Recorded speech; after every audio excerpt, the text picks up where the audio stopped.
Hey guys, Fancy Truck Stop back here for another video. Guys, it's actually a new series I'm going to be doing on this channel. It's kind of like a podcast series where me and Bailey, one of my close friends, we go over every single NFL team, what we think they're going to do in the future, what are they doing now, and what moves have they made in free agency and in the draft. So, Bailey, say hi, man.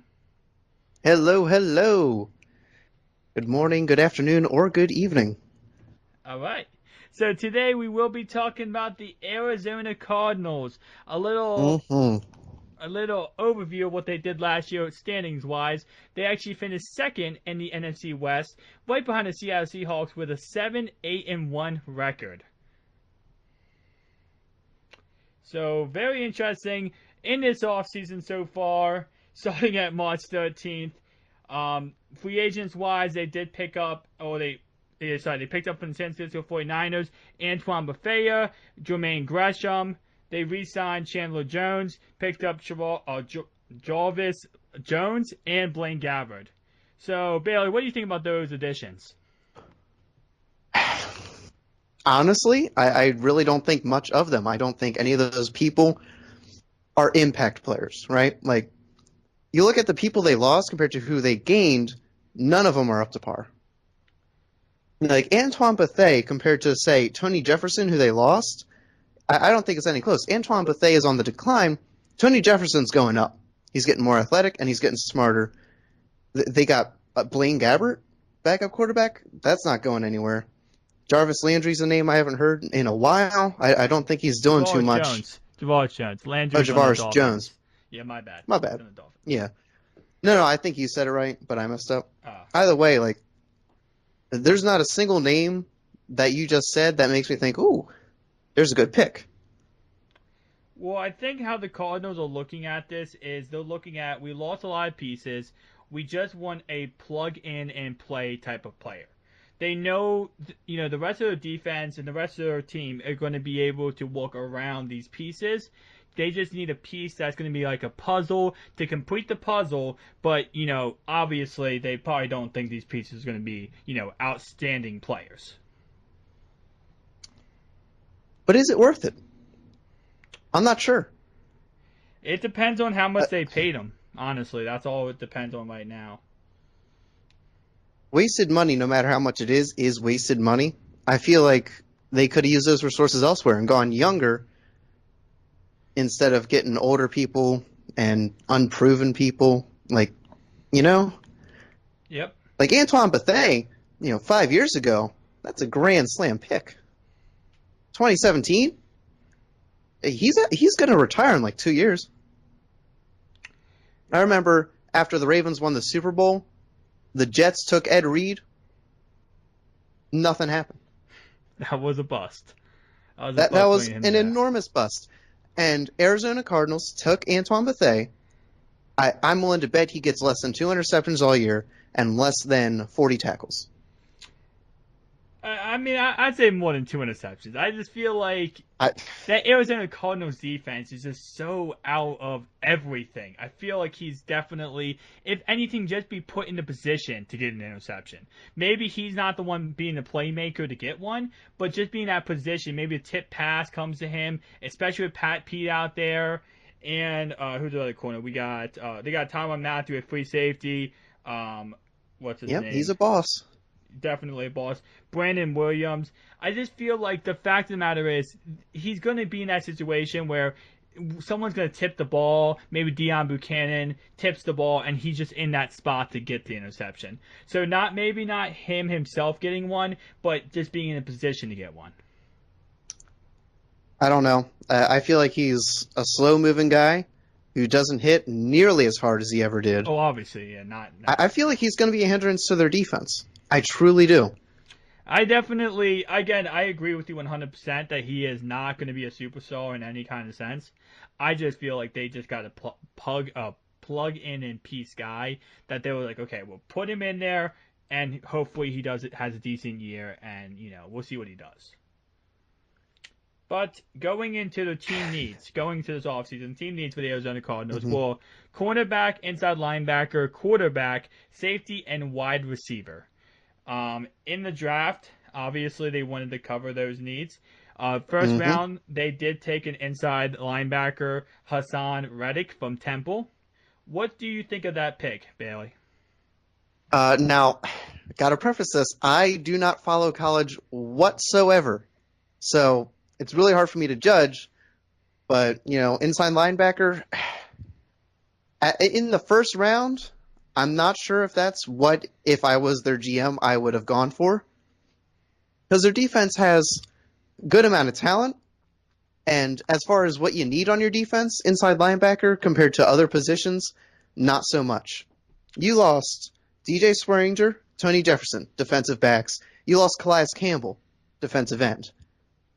I feel like if you were going to go defense, which this was, as far as I know, this was a very defense-heavy draft. 19 You should have picks for gone. defense.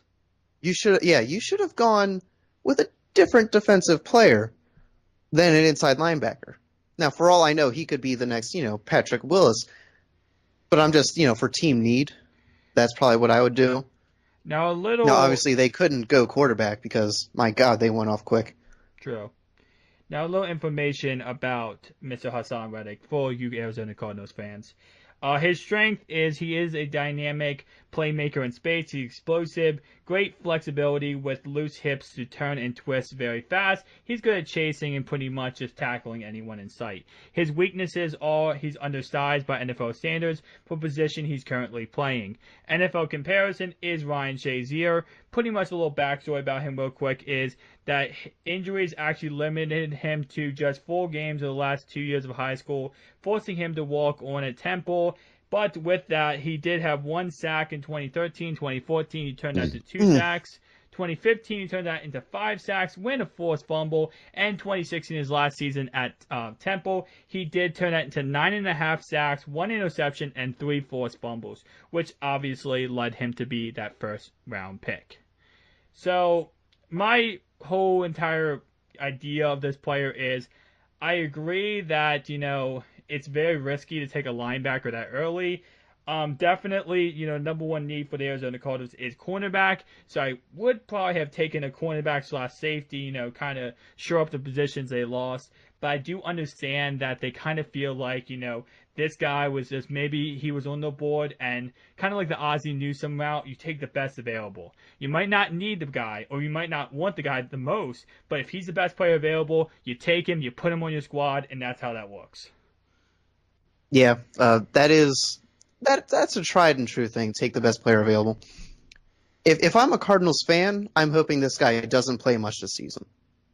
They got Buchanan, and then they're bringing back Carlos Dansby for another year. So that's 2 middle linebackers with a lot of experience and talent. Dansby's obviously on the decline. He probably has 1 solid year left, right? So you put that rookie in on certain situations, you let him learn, and like you said, he's undersized, so you don't want him right into the fray so he can get an early injury. If this year he plays sparingly in certain positions, just let him test out everything, next year he might have a pretty dang good year. But if they just throw him in, expect him to start and all that, Ryan Shazier got injured early. I don't see why this guy would be any different if he's like Ryan Shazier. I don't know. Yes, definitely true. And again, I see what you're talking about. So pretty much like let him learn from the veteran player. Let the veteran player take him under his wing and teach him. I 100% agree. Now, with the second round pick, actually kind of interesting. They actually drafted Buda Baker, strong safety from Washington. So, kind of to fill that spot that Tony Jefferson and Swanger actually, left. They actually did draft a need that they really did need, in my opinion, and one probably the most position they needed the most was Buda Baker. So I guess, they might have not covered in the first round, but Buda Baker, based on NFL scouts, this guy is quite the amazing athlete. Well, I certainly hope so, and maybe that's the only benefit you're going to get from signing Antoine Bethea is that he can mentor this Baker kid. Because, like I said, I have no faith in Antoine Bethea's body to perform what he needs to do. I think he'll be a hindrance to their defense, but if he can train this guy, it could be a similar situation to what I said about their linebacker they drafted in the first round. I got to be honest, a lot of these picks I don't see having good first years. I really don't, but I see that they could, with mentorship, have good second years. Now the thing about Buda Baker, a little info about him. He is tremendously explosive and passionate in his play. Now the thing about him that's really good is he's good at blitzing off the edge. So he's good, blitzing off the edge, get to the quarterback, get to the running back. He's kind of like that Cam Chancellor type safety. Now the issue with him, and just like Hassan Reddick, we had the same issue. Undersized safety in a smaller frame. He's a smaller body guy. He's small. He's about 5'10". That injury bug, man. 195. He's not that big, 6'3", Cam Chancellor 240 hitting you. He's a 5'10", 195 guy. So and that's the one thing you can't teach in the NFL is height. You can't teach height. You can size up, but you can only size up as much as, as tall you are. Now, size isn't everything. Ray Lewis, going into the draft, he fell to the Ravens because of his size. Everyone said he was too small. Clearly, that didn't mean any difference because he was a great linebacker, one of the best ever. But if you look at, especially nowadays, how many rookies get injured, regardless of size, in their first year, it is a lot. And then if you look at the undersized athletes, it's even more. When you go with the undersized guy, you are taking a risk. And especially, like I said, if you throw them into the fray, that injury bug, it's going to hit them. It just does. Even if it's not, a broken this or a torn that, you get a sprained whatchamacallit, you miss a few weeks, you miss practices, and the practices are the biggest thing because that's where you learn most of your stuff. In the real game, it's moving too fast. You're not going to learn a whole lot in the actual game. Yep, I'm starting to agree with you.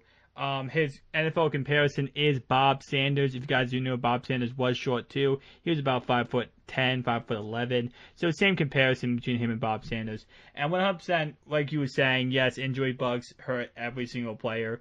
No matter who you are, you can get hurt with the injury bug. And once you do get hurt with the injury bug, that's when stuff goes downhill. Obviously, ACL tears never go away. Truly, they will always come back eventually. Turf toe always comes back. PCL tears, not very common, but will always come back. So that's the main issue is, once you get hit that injury bug, no matter how many years you play, you always are going to have to deal with that. So next one we have here is going to be a kind of a overview of the next couple picks, because obviously after you get around like the 5th, 6th, 7th round pick, those guys really, if they do make the team, they're not like, they're not going to be starters day one, so we're not going to worry about them as much. But next guy we have here is going to be Chad Williams. And apparently, according to NFL scouts, the Arizona Cardinals selected him very, very highly. His draft projection was round 5 or 6. They took him in the 3rd round.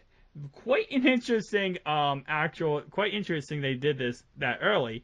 Now that is interesting. I didn't know that. The bigger thing about him was he plays bigger than his size. Now his size is 6'1", 204. So he's somewhat of a. That's pretty big. It's pretty big, but apparently he plays bigger than that. So I'm guessing based on NFL scouts, he plays like a 6'5" monster. He's confident. I assume that just means he can jump, right? Yeah. Let's see what his actually. Ooh, okay. Apparently he didn't do the jumping at the combine. I don't have any information on that according to his draft profile. But what's good? His confidence in his hands and snatches the ball out of pretty much anywhere he's around. He had 152 yards. Oh, sorry, my bad. He's projected to have 13 catches and 152 yards early in the season. But his biggest issue is his early route speed is below average. So that's going to definitely take something, processing and stuff to get kind of better along with that. As far as issues for a wide receiver on the Arizona Cardinals to have, being a slow start in your route running is probably one of the ones you'd prefer the most. Because no matter what, he's not going to be the one the defense's target, right? No. They got John Brown and Larry Fitzgerald. Those guys are always going to be doubled. One of them will be, on a play. So he's going to have their 3rd corner, maybe a linebacker covering him. If he's in the starting lineup, you would assume. So being slow on his routes, I don't think that's too bad. I think that's something he can progress in, and it won't necessarily affect his production until later in the season, assuming he doesn't correct it. 100% agree with you, my man. Alright, so now the issue is also with this. This is actually might be why he's a 5th or 6th round pick. Williams did run into some legal issues in the offseason before his senior years. He was charged with Mm. marijuana possession and possession of firearms after LSU campus police checked a parked vehicle which he was sitting in. They found that kind of stuff. So that might be the issue why he did fall to, a projected 5th or 6th round. But the Arizona Cardinals did take him in the 3rd, so very interesting. Obviously, they thought, hey, we can look past all these problems and we can, kind of maybe see if we can get a stud right here. Well, that's a coin flip. Some people you take with those issues, and those issues just get magnified, a la Johnny Manziel. Like, oh my God, that was a train wreck. And then sometimes people get drafted, the real world hits them, and they get maybe a mentor, like maybe a Larry Fitzgerald, and they get their shit together, and all of a sudden they're a stud in the NFL. All right, next pick we have here is going to be their 4th round pick, which actually was a offensive guard, Jermaine Johnson from Pittsburgh. Now, this guy is very interesting. Unlike the last guy who was projected 5th or 6th round, this is a 4th round guy they took, and he's projected to be in the 2nd or 3rd round. So they actually, one up here. They went like one away, and then they came back one up. So now this offensive guard, the good thing about him is he is a solid athlete. When asked to play in space, he's very good at run blocking. He uses choppy acceleration feet into contact and keeps chopping them to contact to secure the block. So he's very good at securing the block, getting that edge, and making sure, everything is all right. Now, at times he does get too aggressive, which does hurt his performance. Not getting the right block because you get too aggressive. You go for one guy, you're not supposed to go for him. You're supposed to go for another guy. Perhaps. Exactly. So that's pretty much his biggest issue. His NFL comparison is the left guard for the Indianapolis Colts, Jack Mewhort. That is his NFL projection. Now, he is 300 pounds. He is about 6'5", so he's definitely a big body guy that could definitely, work some wonders in the NFL. Well, Arizona certainly needs the run blockers. They got, one of the most talented running backs right now, David Johnson. The more they can do to help him out, the better, because, if Carson Palmer aging and Fitzgerald aging, their passing attack's going to get slightly worse, progressing. So the more they can do to compensate that with the run, the better. So, I agree. The thing is, though, so left guard, they drafted this guy. Right now they have Micah Tupati at left guard. So I'm most likely guessing they're going to convert him either to center to replace A.Q. Shipley, right guard to replace Cole Turner, or maybe right tackle to replace DJ Humphries, because I don't think, in my opinion, that they're going to try to use this guy to replace Micah Tupati. No, I wouldn't think so either. I don't think he's going to be a center, though. Becoming a center from a different offensive line position is incredibly hard. Very few people actually do it correctly. Anytime you see on someone's roster that they got this player who is a guard/center or a tackle/center, that person's never starting. And they're usually not even second string.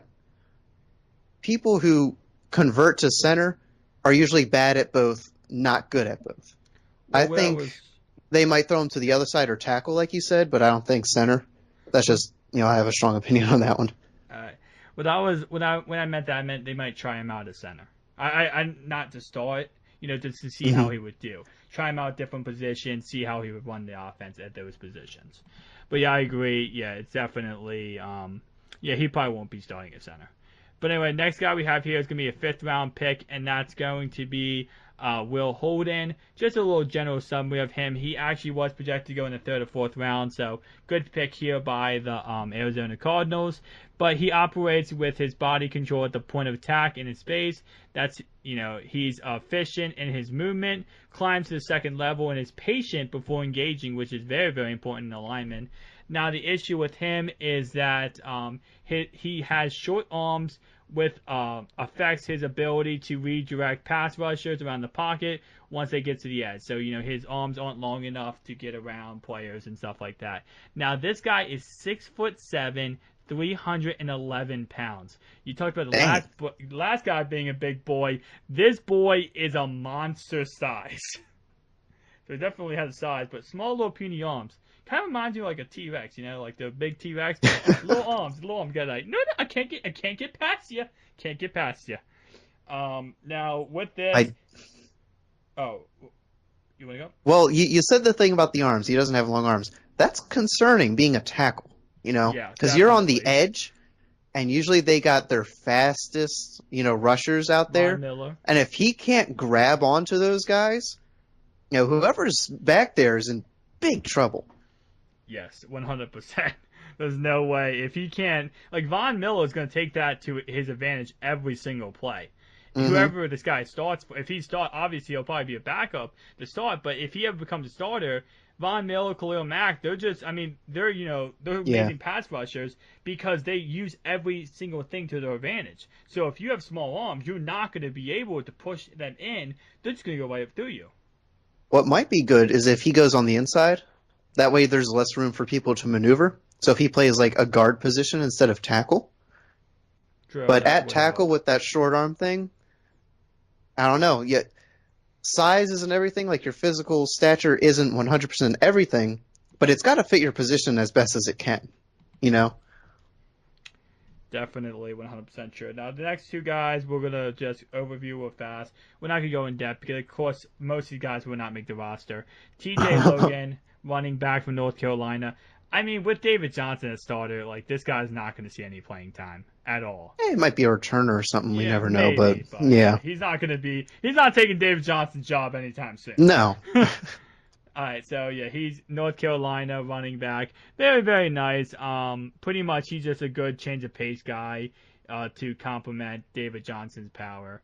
But next guy we have here is going to be Rudy Ford, strong safety from Auburn. Very nice player, definitely, again, it's just another piece of the puzzle to see what, probably sit behind Antoine Bethea and see what he can do. All right, so, I think we're almost wrapped up here, man. Anything else you would like to talk about? Well, weren't we going to try to do our predictions for this team? Yes. We got to do predictions for next year.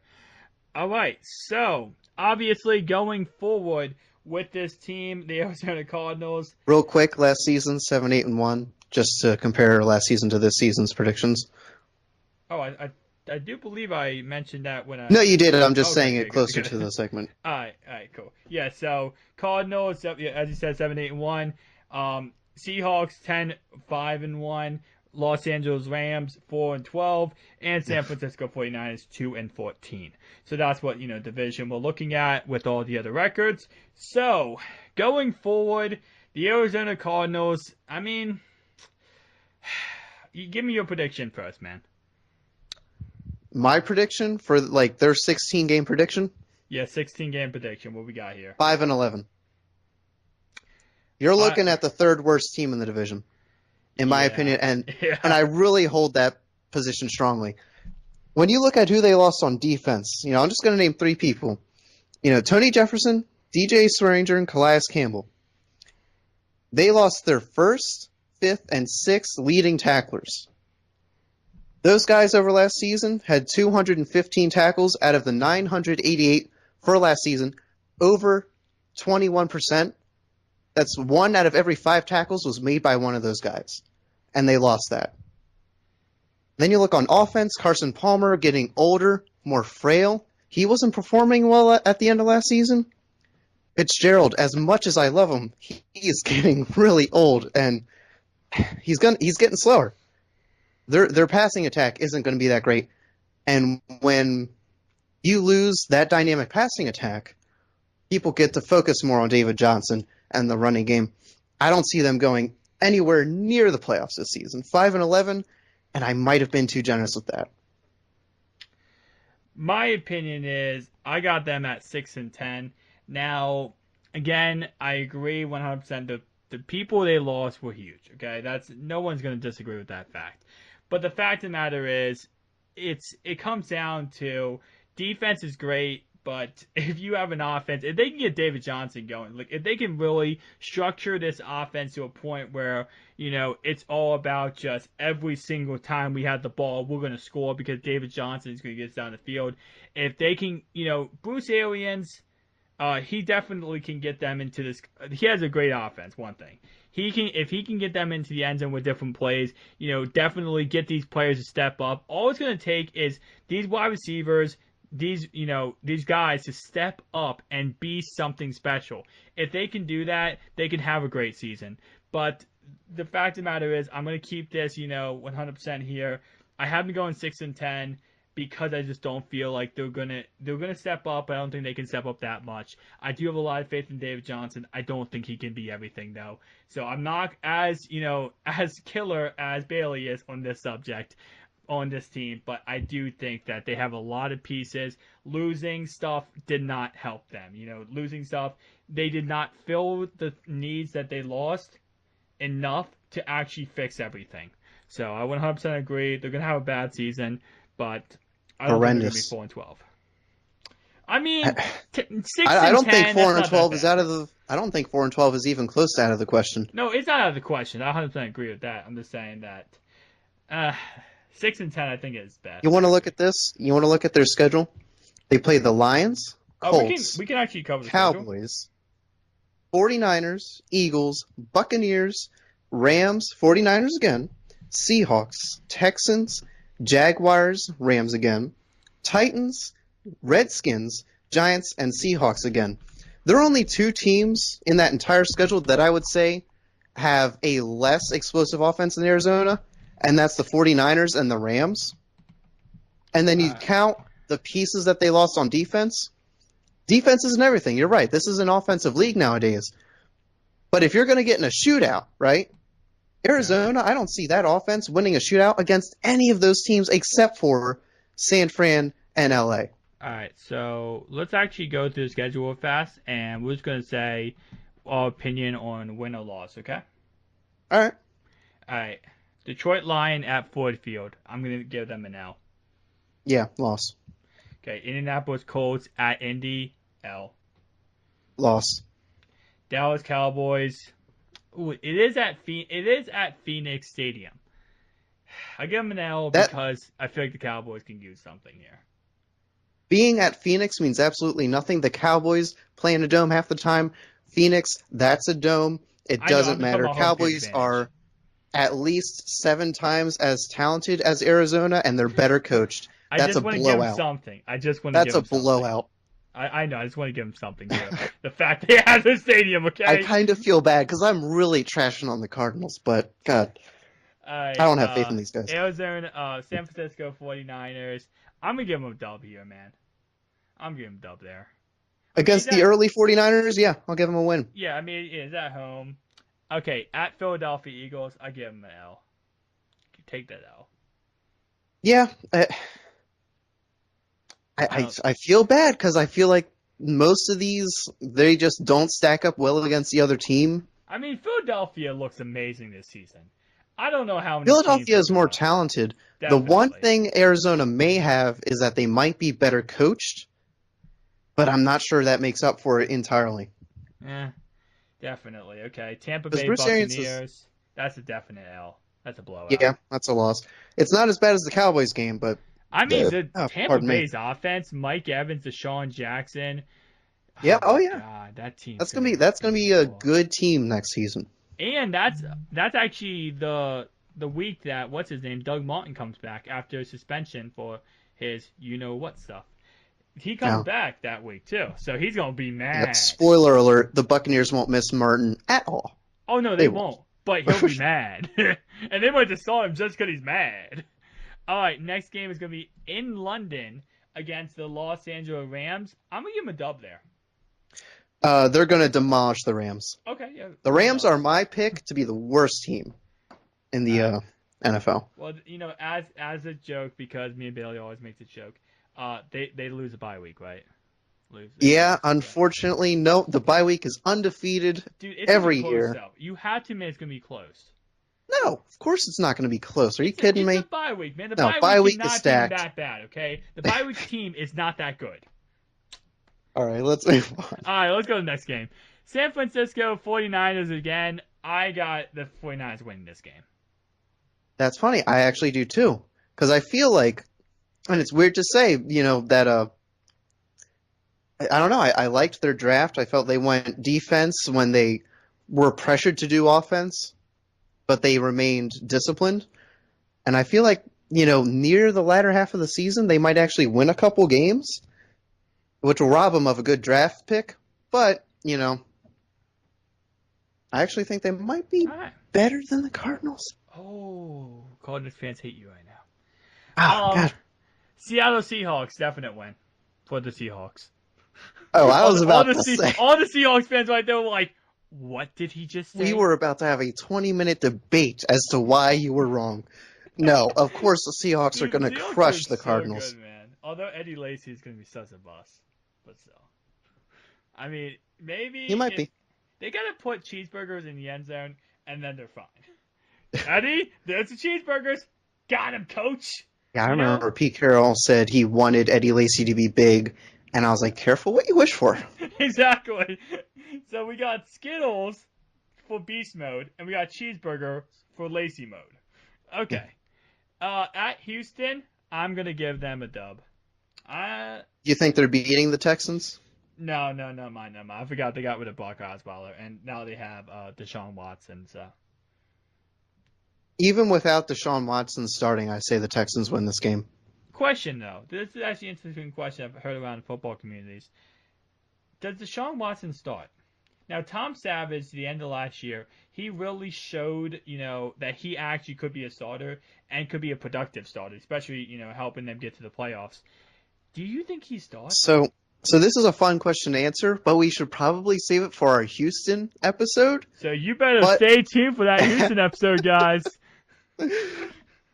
But I'm leaning towards no. We'll just keep it short there. That's a preview. Yeah. My answer will be in the Houston episode. Oh. Alright, so yeah, Houston wins though. Mm-hmm. Jacksonville Jaguars. God.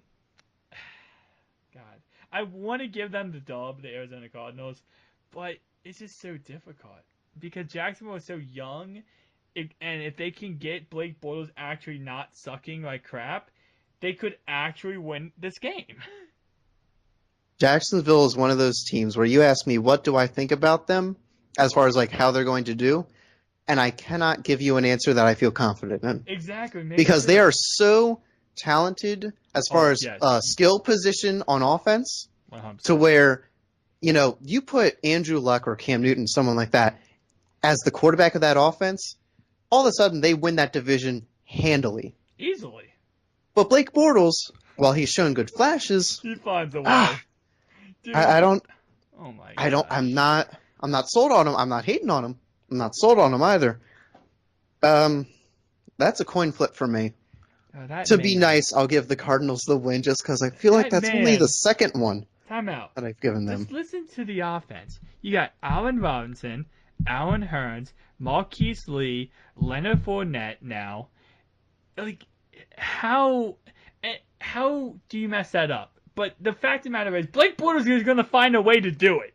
Like, there's no how do you do it. He'll find a way to do it. Bob the Builder, he can fix it.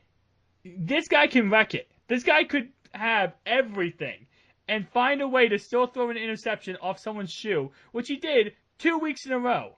I mean, that might not happen in a lifetime. This man has done it 2 weeks back to back. My man's out here like 2 times off the shoe. I don't know. Like I said, wins. coin flip. I'm leaning towards Arizona. I'll give Arizona a win there. I mean, it's difficult because Jacksonville, if they get the crap together, they can really do good. That defense is so young and talented. It's at Arizona. Especially with Jalen Ramsey. Oh, my God. Jacksonville, get a new quarterback. Draft someone, please. I get it, Blake Bortles, Okay, whatever. All right, L.A. Rams, I'm going to give it to Arizona. Yep. All right, Tennessee Titans, I give it to Titans. Tennessee is going to break out this year, in my opinion. Oh, same here. And like I said, Arizona is going to take a sharp decline, like stock market crash decline. They don't stand a chance against an up-and-coming team like Tennessee. Yeah, I 100% agree. Tennessee is just, oh, they look so nice, especially now with Corey Davis going there. I mean, if he can avoid those injuries, if he can avoid the injuries he had in college, which again we already talked about the injury bug, man, that is the worst thing for play, especially receivers. Probably receivers and cornerbacks is probably the worst for. So the fact of the matter The more is, running you do, the more injured you get. exactly, and it's actually also halfbacks because of them being hit every play. But if he can fix that, and he can get over that, and he can just power through it, him. And you have let me not get let's save it for the Titans episode. Titans. Bottom line, I think we both agree Arizona loses. That's a preview. Anyway, so yeah, Arizona loses. Next game we have here is going to be the Washington Redskins. Shout out to my boy Kenny. I have the Arizona Cardinals winning. I do not. And I've just realized as we get to the end of the schedule here, on my prediction sheet, Arizona gets 3 wins, not the 5 that I allotted them in my prediction. What I have. I just threw out a number. You said 6-10. I said 5-11. They're only going to end up with 3, going game by game. Okay, well, yeah, you know what? We both end up with 3. So whatever. I end up with 4-12 then because I have them beating the Redskins. How about you? No. Listen, I don't like that, Kirk Cousins. I really don't. Not anymore. But I like that better than Arizona. Like, but who did the Redskins have? Like, they got rid of all the receivers. Pierre Garçon, gone. Pierre Garçon was on the decline. Gone. Terrell Pryor, why we bring him in? What is he doing? Terrell Pryor had 150 He made the Browns watchable. He had 150 completions last year. He's not going to get that in Washington with Jordan Reed taking every single goal line target. We should save this for the Redskins episode. Okay, but we don't want to spend one episode talking about 6 teams. But I do think the Redskins have it in them to beat the Cardinals. Okay. I have the Cardinals winning. Shout out to Kenny. Anyway, next game we have here is going to be the New York Giants. Giants win. Yep. No debate. They're undisciplined, but they're much more talented. Seattle Seahawks beat the Arizona Cardinals. Done. To end the season in Seattle, that's got to be one of the worst things you can do. So, I think that's all we have to talk about today, then. Yep. Switching my prediction from 5-11 to 3-13. All right. But yeah. So, guys, definitely make sure you hit that like button. And you subscribe to the channel if you are indeed new. This will be going up on That Mutt Gamer and Fantasy Truck Stop, but the main home for this whole entire series will be on Fantasy Truck Stop. So make sure you head over there, hit that subscribe button if you want to hear some football knowledge from me and Bale. Definitely make sure you do that. Can we get one impression of Kirk Cousins saying you like that, please? No, not this episode. Maybe the Washington episode.